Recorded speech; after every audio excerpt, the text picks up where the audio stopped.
Hey everyone, my name's HarryAtomic, and in this video we're going to take a look at the Xbox Series X game showcase that took place only a few days ago. Now, after watching the showcase, my goodness, I want that console so bad! And I think that the lineup of games that we were shown are really interesting and shows a nice diverse list that I think everybody can kind of find something that they enjoy in. But without further ado, let's dive right into the video and see exactly what games were good, what games were bad, and what games were just a bit weird.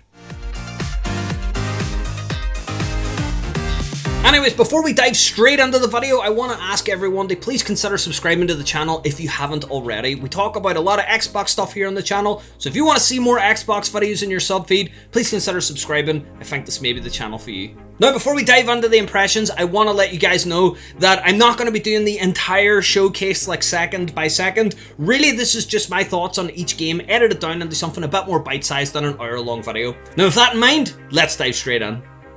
So first off, Microsoft opened this event with a bang by showing off Halo Infinite. Now, the opening scene here with the Mjolnir suit looks incredible. Also, Mjolnir suit, great name, 10 out of 10. However, this scene does look very carefully pre-rendered, and as with all things throughout this showcase, the pre-rendered stuff is nice, but the devil is in the details of gameplay for me. Now, considering that this game is the baby of the Series X at this point, I expected a high degree of visual fidelity, and honestly, it wasn't really there. Now, in saying that, I don't hate the graphics quality. Facial animations are pretty good. One thing that I really do like is colorful games, and this is the right mix of kind of colorful and good graphics for me, especially with it running at 4K 60 frames per second. I feel that the game is more stylized in its presentation than photorealistic, so I'm being a little more forgiving when it comes to the visual fidelity on this one. Also, if that's an open world map, that's something I'm on board with. I could run around as Master Chief and just pick up missions and just go pew pew, space aliens. One thing that I did like about the gameplay that we've seen here was the seamless transition from driving into combat. There's sometimes things in games that can break the flow, and there's just something really nice about being able to move between different states of gameplay whenever you're playing a game. For me, this just looks great if I can just jump in, start driving to a point on the map, dive out, get straight into a firefight, and just feel like I'm doing all of that as one continuous kind of scene rather than kind of breaking it up with different forms of gameplay. So yeah, that was really nice. The amount of color that you see on screen here is just, it's a joy to look at. I feel like the days of the brown and grey shooter are long gone. One of the things that was shown off here that I don't think was announced before this was a grappling hook. Now, I think that the grappling hook worked well in Doom Eternal, and I think it'll work well here. It's only a matter of time before I brought up Doom when talking about Master Chief, eh? Now, we gotta talk about that texture pop-in. My goodness, there was quite a bit of texture pop-in here. It was only whenever I went back and watched it that I noticed how much of it there was. The texture pop-in on the clouds was just really bad. That was the one that I actually noticed on the day. It stood out like a sore thumb. With something this scripted, like this demo, I felt like this was a bit lacking. I thought that they probably should have went back and solved this problem before actually showing it off, or it just shows me that maybe they were a bit rushed in putting this together and that was kind of the best that they could do to get this out there right now. Either way, it's something that needs sorted, and it's now that I've seen it, I can't unsee it, and it's something I'm gonna have to be looking out for again whenever I see more gameplay. The last real part of this announcement here was us seeing the antagonist, and I think it looks really interesting. I've always liked that warrior looking for the ultimate challenge storyline, so I can really get behind this. Again, fidelity is a bit lower than expected, but the animations were kind of nice. But gameplay-wise, the game looks like loads of fun. It's something that I'm going to definitely be picking up, especially because it's on Game Pass, which we'll get to. There have been some really funny memes coming out about this trailer showing off like how bad that the graphics were compared to some people's expectations, but ultimately, it's about gameplay as well. There are bad looking games that play really well, and I think that they're better than really good looking games that play horribly. This is something that I'll definitely be picking up. Also, they mentioned a ray tracing update coming in the future. Personally, I thought that's something that they would have launched with, but whenever that comes out, I'm assuming a lot of people will dust this off and play it a second time just to see more pretty graphics because of ray tracing.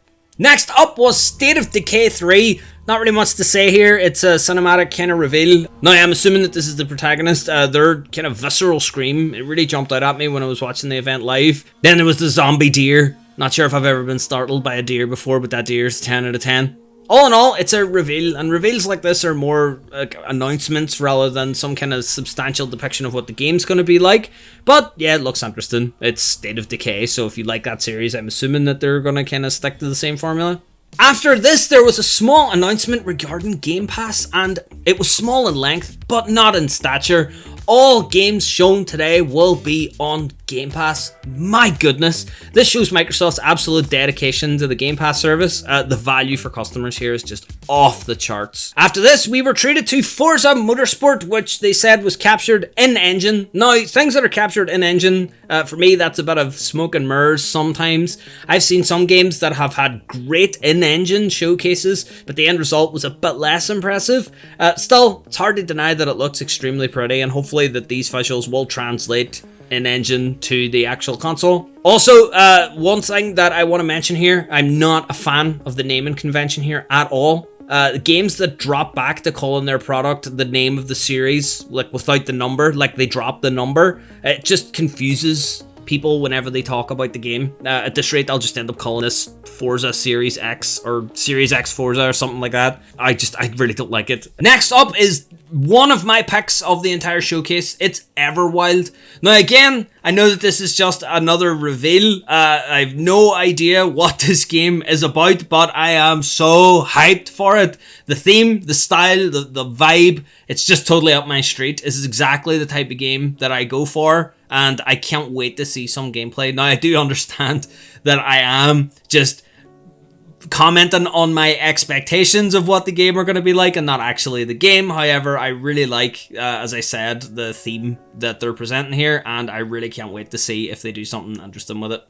Next up is Tell Me Why. It looks like a Life is Strange kind of game. It definitely gives that vibe. It's nice to see a sibling dynamic being explored in a video game. It's not something I can recall being explored too often. However, any of the games that I've played where it is explored, it seems to be a really interesting topic. There's two kind of big thorns in my side about this reveal. One is that the music was way too epic for the amount of info that we were being given. It doesn't matter that finding the truth feels impossible. We were told something about an event that was traumatic and the people are dealing with that trauma and they're dealing with it a bit differently, but we're not really given a lot of substance as to what is going on, and because of that the epic music just kind of distracted from what we were being told. Also, the brothers' voice acting here, I hate to be this negative about it, but the brothers' voice acting was just awful. We both saw it. I thought coming here would be closing a chapter of our lives. It sounds like the performance has been phoned in. If it was me, I would go back and really spruce up the voice acting on this one. The reason being is because this looks like a story game, and story games are definitely held up by their performances. And if the performances aren't there, then the characters aren't believable, and the games that have more minimal amounts of input and have heavier emphasis on story can really be detrimented by bad performances. So yeah, that was really the main takeaway for me, which is unfortunate. Next, we have a little small announcement about Ori and the Wasps. It's getting a 120 FPS 4K HDR update. That's a lot of letters and numbers. It's nice for people who can take advantage of it. I've looked up the price of 120 FPS TVs and I will not be getting one. My goodness, my wallet is crying even at the thought of it. Honestly, this just feels like a flex on console hardware without actually giving me a lot to be excited for. However, I suppose if I'm making a console and it's capable of 120 FPS 4K in certain circumstances, then yeah, definitely go for it. Mention it. As I said before, if you can take advantage of it, good for you. There's going to be something here that you can really show off your setup with. Next, Obsidian have a little bit of the showcase carved out for them, and they open it up with the Outer Worlds DLC. This was really fun to see. It was a nice departure from the serious tone of all the games announced up until now. I really liked the presentation. It looks like a fun update for Outer Worlds. It's got a nice humor, it's got a nice presentation. Anybody who enjoyed Outer Worlds will probably enjoy this as well. In a world where Fallout 76 exists, This looks like an absolute star. Now, I do agree that Obsidian should be allowed to stand on their own 2 feet without someone mentioning Bethesda every 5 seconds. However, it has been 5 seconds, and I shall not mention Bethesda again. The fact that they have this kind of Bethesda backpack on at all times, that people just constantly mention Bethesda every time that Obsidian comes up, I actually don't think that that's a bad thing for Obsidian these days. I think that mentioning the fact that this was the people who made Fallout New Vegas, and they made an open world RPG, kind of tongue-in-cheek style RPG, the comparisons are definitely in Obsidian's favor, and this DLC, it just cements that even more for me. Next up is Grounded. Now, this game had been shown off before. As far as I'm aware, it's actually coming out pretty soon. The joke at the start about Cyberpunk really made me breathe through my nose a bit. It's another kind of tongue-in-cheek humor injection in an Obsidian game. I have to admit, when I first saw this game, I really wasn't too fussed by it. It did give me Honey, I Shrunk the Kids vibes, which is a good thing. However, I don't know, there was just something that didn't really sit right with me. But the more that I see of it, the more I actually want to give it a go. And the fact that it's going to be free on Game Pass on day one, you know I'm going to be all over that. Hey, and as always, I appreciate the Battletoads reference. Well done. But on to the main meat of the Obsidian reveal. My goodness, we got to see Avowed, a new fantasy-style RPG that Obsidian are working on. My goodness, I have to say, once I saw this, I marked out extremely hard. I know that this is just an announcement. We didn't actually see any gameplay, but dare I say, an Elder Scrolls-esque RPG made by Obsidian has put an extreme amount of pressure on Bethesda for Elder Scrolls 6. I was a little concerned, actually, about whether or not Obsidian could present a story without that tongue-in-cheek storytelling style. However, this product reveal was spot on. I'm so excited to see more. Next up was As Dusk Falls. The art style here looks interesting, but I have to imagine that this is really only for the trailer. Honestly, I've no idea how this is going to be more than just an interactive story. Now, I have nothing against interactive stories. They can be loads of fun. However, I think that a little more clarity is needed here on exactly what's going to be going on. It was a little bit vague for me. Next is an announcement regarding Senua's Saga Hellblade II. This looks unbelievable. For fans of photorealism or like realistic style graphics, this game is definitely going to tick the box for you. No idea though why that there were Senua sneakers in the background, but the game's location anyway was announced as being Iceland. Iceland is an interesting setting for sure, and if the visuals are anything to go by, I think that Iceland will be shown off proudly in this game. Next for me was unfortunately the weak point of the presentation with Psychonauts 2. Now, Jack Black, loads of fun. I'll take Jack Black any day. It's tons of fun seeing Jack on screen doing Jack Black things, but the game really didn't put its best foot forward. For a game as popular and revered as Psychonauts, the fact of the matter is that this is an old game. There's some people who haven't played it. The visuals were fun, they captured a Psychonauts tone perfectly, however the trailer does absolutely nothing to show off what this game is about besides a few little platforming sections. Now, I was watching this showcase with some members of our Discord, and a few people who were there watching along with us mentioned that they weren't familiar with Psychonauts and that they had absolutely no idea of what was going on. It's something that I'll play, but I think it was a poor showing with regards to picking up new fans to the Psychonauts Now franchise, I suppose. Then Destiny 2 was mentioned. I'm surprised that this wasn't on Game Pass already. That's probably the most shocking point of Destiny 2 for me. I fell out with Destiny when it first came out. I think I spent like 45 minutes with some friends just chipping away at a boss's health and got like really crap loot, and I'm just not a fan of Destiny, so this really wasn't for me. The ice weapon though does look kind of fun, kind of like the freeze ray for Duke Nukem, so I suppose if you're into kind of like fun weapons, I don't know, maybe this could be fun for already existing Destiny fans. Next up was Stalker 2. Now, I have no idea what this game is about. It has some Death Stranding alien baby looking alien things. It looks kind of like a Metro game in some parts. That's about it. As far as visuals go, it looks kind of interesting, but I'll definitely need to see more. Next up was the announcement for Warhammer 40k Darktide. This guy's flashlight cutting out was pretty funny. I don't know if it was meant to be serious, but it made me laugh a little bit. The game itself seems to give me Fear meets Gears of War vibes, which is pretty interesting. I even saw a little bit of what I thought was Left 4 Dead on there in terms of like 4-player co-op monsters. Like I don't know, maybe I'm just hoping for more Left 4 Dead style games. But it was announced as a Warhammer game, and because this is a game set in the Warhammer universe, we can expect some really deep lore here. So for Warhammer fans, you've got something to be excited for. Hopefully this adds some new lore to the already deep lore pool of Warhammer 40k. Next, Tetris was announced. It seems that we're still announcing Tetris games like 30 odd, 40 odd years after it came out. I'm a huge fan of Tetris, and I was massively behind Tetris 99 on Switch. The whole idea of a battle royale Tetris game just sounded like chalk and cheese, but the execution was just so good. In saying that, a co-op Tetris game, it might actually fall a bit flat. I mean, it will be fun to hear people scream at each other over a Tetris game. However, it's something that I'll probably only play because it's free on Game Pass. I can't really see myself spending any money on this, and I'll probably just play it as a couch co-op game with friends whenever we're having a gaming session together. Yeah, it's Tetris. Coming on hot to the last kind of third of the presentation now, we see The Gunk. What a horrible name. Ugh. Now this game looks pretty, I will say that. It has a nice cartoony style, like nice graphics vibe.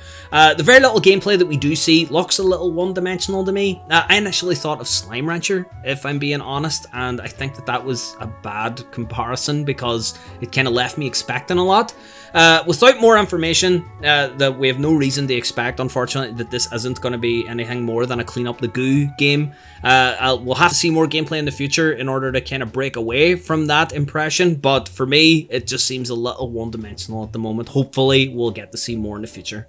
Next up is a title that I'm actually pretty interested in seeing more of. It's The Medium. Now, when this game was first announced, I had absolutely no idea what it was going to be like, but this outing definitely gave me a little bit more to sink my teeth into. The idea of two worlds running in parallel is something that could be used to tell some really interesting stories. The main vibe of this game, like the kind of spooky presentation, is definitely on brand for the idea that it's like a multi-dimensional parallel universe type thing. I think that those two go together really well. Now, without seeing gameplay, it's going to be really hard to tell what this is going to be like, but I think that there are some interesting ways in which this mechanic can be used to tell really compelling stories. The dual rendering of the world, they mentioned dual rendering as like their buzz term. Hopefully, this is going to be more than just a technical demonstration, and it will actually be something of substance whenever it comes to gameplay. Next, oh my goodness, it's Phantasy Star Online 2. Have you ever seen a more Sega trailer in your life? It's a JRPG style trailer that I instantly fell in love with for just being so wacky and over the top. As someone who's enjoyed Phantasy Star Online in the past, I'm really looking forward to playing this. I think that the trailer shows off some really fun gameplay mechanics that should hopefully attract some newer RPG fans that maybe haven't tried the first game. Now, in the Discord group that I was watching this with, that I mentioned earlier, there were a few people in there that had not played Phantasy Star Online before, and they mentioned that they thought the gameplay was really involved and that it looked like it was really varied, and there was people commenting on different parts of the gameplay that they think that they would enjoy. It seems that this really is a really broad range of playstyles and that it looks like it's got something for everybody. I can't wait. It just looks ridiculous, but in that way that is just gonna be so much fun. I can't wait to see more. Second last game of the day was Crossfire X. Now, I'm not a big fan of military kind of lace up your boots style games. This looks pretty, but the military shooter for me, I think, needs more than just pretty visuals to stand out in the current market. I think we're all still kind of a bit saturated from the military shooter craze from like the mid 2010s. One interesting thing that they mentioned here was the idea of the ghost, whatever that is, like ghosting or something. However, with just one quick kill shown off and a little brief mention, it wasn't really enough to sell me on it just yet. I don't really have any information to believe that this is anything more than just a cloaking device. Now, the fact that they mention it specifically in the trailer leads me to believe that it's something that they might be hanging their hat on. Who knows? Again, we don't have enough information, and it'll definitely be left up to the next set of trailers / gameplay to determine whether or not this is going to be for me. Last but not least, the one more thing of this presentation was Fable. Now, Fable's new game was pretty much confirmed at this point rather than shown off. We saw nothing other than a little funny trailer and the game's name. Kind of like the same way the Elder Scrolls 6 was shown off by showing us a mountain range and then the logo. But it seems that what we've heard from this brief announcement is that the humor is there, the world is going to be there. It's Fable. I'm happy. Can't wait to see more. It's still, though, I'm going to just call this Fable 4. Again, we already have a Fable. This is Fable 4. All in all, I'm really happy with this presentation. It seemed that there was something in here for everybody. Now, I didn't like everything that was shown today. However, with the broad range of stuff shown off, I think it would kind of be impossible to get psyched about everything on this list. It seems that the idea that they're going for here is trying to give as broad a range of exclusive games as possible. Bundling it with Game Pass is just an absolute winner in my books. I think that for me, definitely the Game Pass announcement, Halo Infinite, Everwild, Phantasy Star Online 2, and Fable are things that I'm probably most interested in. There were a lot of reveals that were just kind of more announcements than reveals that we will definitely need to see more in a future showcase. However, that was confirmed that there will be more showcases in the future prior to the Series X launch, so we've a lot more to look forward to. Yeah, I had a lot of fun. I think that this was an excellent presentation.